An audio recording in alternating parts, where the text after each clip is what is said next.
Humans are pretty good at science.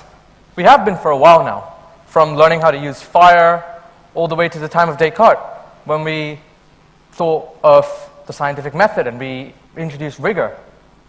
I mean, we've really gone from throwing sticks and stones at animals to Wi-Fi, vaccines, and so much more. It truly is incredible how far we've advanced as a species using science. But it's not just science on its own. We've taken concepts and phenomena that have been observed and researched, and then translated them, applied them through technological innovation.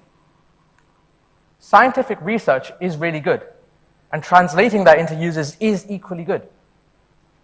This is how science has provided us with some of the most amazing turning points in the history of humankind. For example, one of the most advanced imaging machines, MRI scanners, came as a result of research in fundamental quantum mechanics, nuclear magnetic resonance. This property of nuclei in magnetic fields was researched in the mid-1900s, and in 1944 and 1952, 2 Nobel Prizes were awarded for research into this phenomenon, which now forms the basis of the behavior of quantum particles. But no one would have expected it to save millions of lives through early diagnosis of life-threatening conditions like cancer and stroke, including certain day one in my own family. Another more recent example forms a major part of the digital revolution. The World Wide Web, the same www that we use every day, came as an indirect invention from CERN. Sir Tim Berners-Lee was a software engineer at CERN, and he realized it was so difficult to share information and data with other scientists. So he created a network for everyone to use, not just scientists. And in 1994, he put together an international community devoted to supporting this network. These are just 2 of many examples of how innovation through science has transformed the world. Science has powered human civilization, be it agriculture, health and medicine, transport, communication, and of course, economic growth. Since the 1900s, the population has grown from 2 to 8 billion, and the life expectancy has increased from 51 to 73 years. This unprecedented growth has only been sustained due to science being applied in our lives. This is all amazing, right? But there's a problem now. Well, actually, there are 4 parts of a problem that are headed on a collision course. See, the population is going to continue to increase to at least 10 to 11 billion. And life expectancy, especially in populous emerging geographies, will grow. Aggravating this, the amount of land we have to grow food has halved, because arable land per capita has decreased by 50% since the 1900s. If this stark contrast was not enough, total factor productivity growth has decreased by 50%. This means technological innovations which boost productivity have dropped. By the way, total factor productivity is a measure of effective conversion of inputs to outputs for a certain amount of capital and labor inputs. For instance, scientific research that drives technological advancements improve the TFP through long-term economic growth. Now, however, our problem is that innovations awards won by Fortune 500 firms has crashed from 41% to just 6% since the 1970s. But research publications by universities has grown by 37%. Thus, there is no dearth of research. There is dearth of converting this research into applications. An analogy would help here. Imagine this guy, Bob, and our friend Bob here, he gets paid by the hour. He's a personification of our world. His commute to work is quite long, which means walking there would take a couple hours worth of pay off his earnings. So he goes to his innovator friend, Steve, who gives him a bike. Bob is really happy now. His total factor productivity has gone up. He's earning more money in less time with less effort. Steve giving him this bike has improved the efficiency of his commute. In other words, innovation through science has improved efficiency. Now let me tell you about Steve, the innovator. He's a personification of the inventor community. So of course he's a brilliant inventor. And he has all these super useful raw materials from his researcher friends.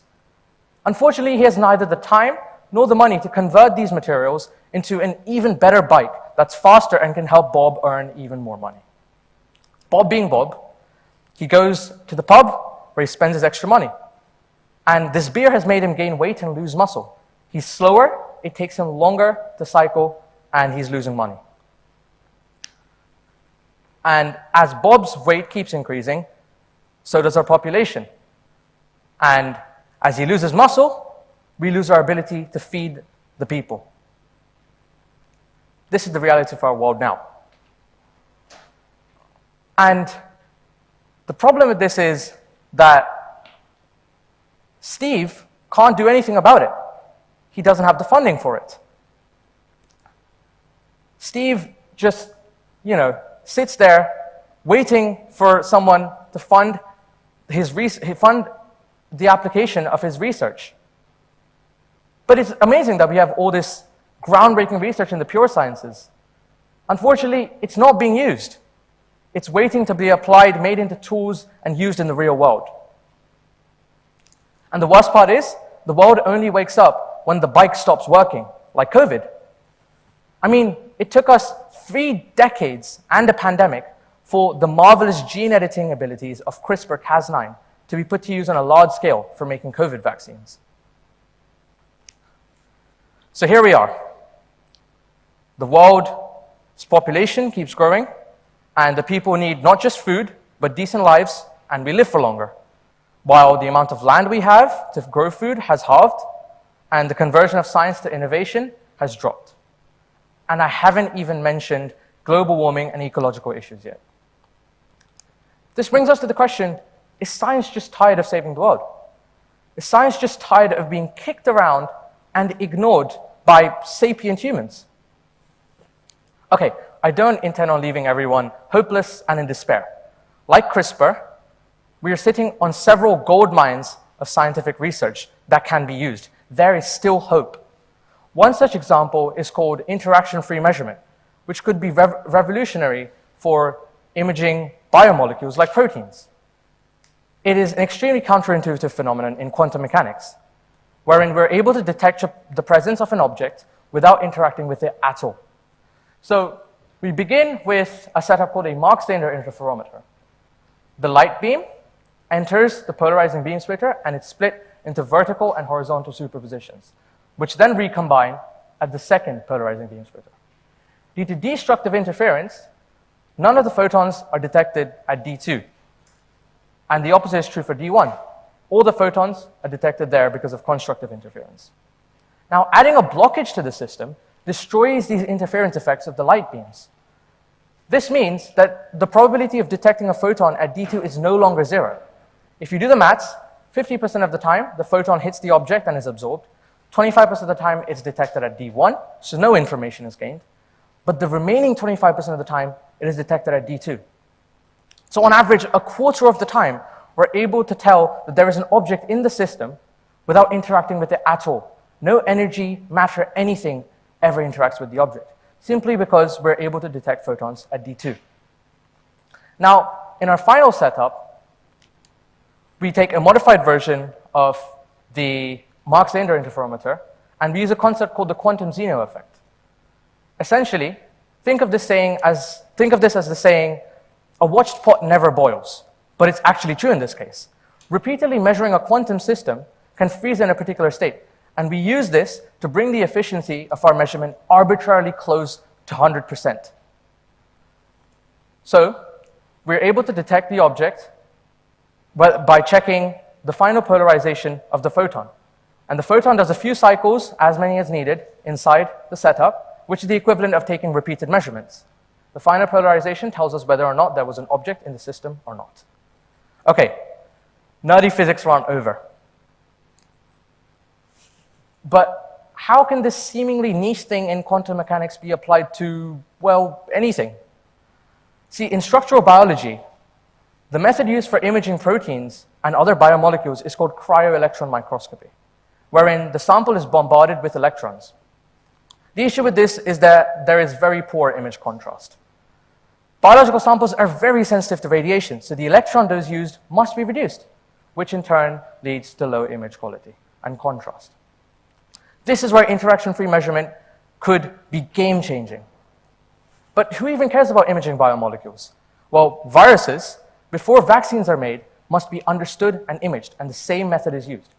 Just imagine how much quicker vaccine production could get if we're able to obtain better images with more intricate details of the virus's structure using the interaction-free method in the future. This is just one example of scientific research that could have explosive benefits for humans and the world. And in response to the question earlier, no, it isn't science that's tired. The scientific community is doing their job, blessing us with gifts of knowledge. Converting this treasure trove of knowledge into applications is the key. Why focus all funding into just a few areas like AI, machine learning, and a bit of quantum computing? Sure, these fields are amazing, but so are other fields like condensed matter physics, quantum optics, and gravitational wave astronomy. So I call upon future innovators and inventors in the audience. It is our responsibility to transform the world using the scientific research that is already available to us in order to sustain life and sustain the planet. Thank you.